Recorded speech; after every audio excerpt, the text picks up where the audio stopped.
right, exercise 16E, the normal approximation to the binomial distribution. So basically what this says in your book, and let's have a look, it's on page 677. I probably should have sorted that out before I started recording.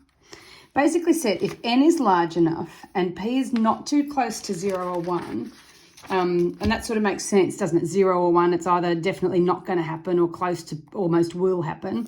Then the binomial distribution is approximately normal.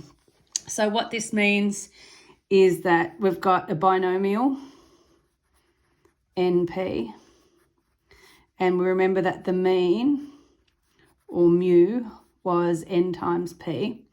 The variance of x was NP, 1 minus p.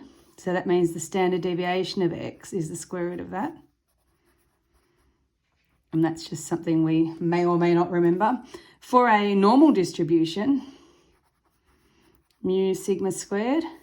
So if n is large and p is not too close to 0 or 1, then we can get our value of mu from here, and our value of the variance of x is sigma squared from here.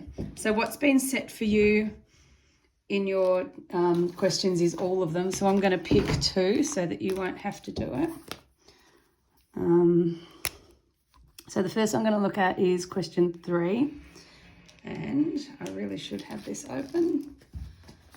Question 3, it says, I'll just take this in a bit. A sample of 100 people, so n is 100, is drawn from a city. It's when that 10% of the population, or 0.1, is over 65 years of age. Find the approximate probability that a sample contains at least 15 people who are over the age of 65. So if we approximate this binomial to a normal, we're going to say the mean is n times p, and the variance is n times p times 1 minus p, which is 9. So that means we can say that this is approximately normal with a mean of 10 and 3 squared, standard deviation squared. So the probability that x is greater than 15, we can put that on our calculator. We'll go menu 552. Let's do that. Menu 552. My lower bound is 15. My upper bound, is infinity. My mean, we worked out it was 10. And the standard deviation 3. So we end up with 0.0478. So that's using the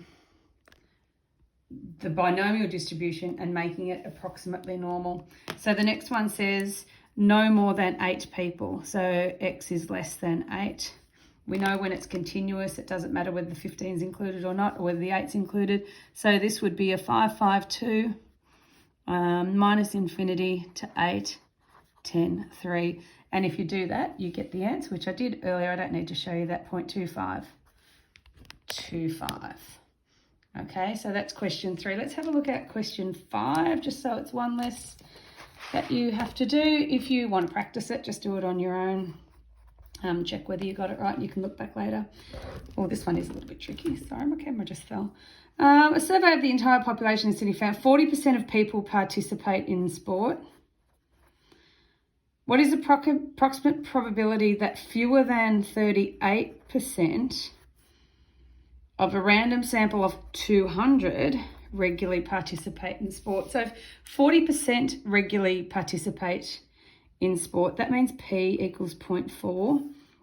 This 38%, this is where it gets a bit confusing. 38% of 200 is 76 people. So it's 38% of 200. So this is the same as x is less than 76. We do a menu 552. The lower bound is minus infinity. The upper bound is 76. What's my mean? The mean is N times P, 80. And sigma squared is N times P times 1 minus P, which is 48. So the square root of 48 is 6.928. So in here we put 6.928. So if you do a menu 552 with those, you get the answer of 0.2819 as required. But that is confusing with the 38%. 38% of 200 is 76 people. Good luck with 16E.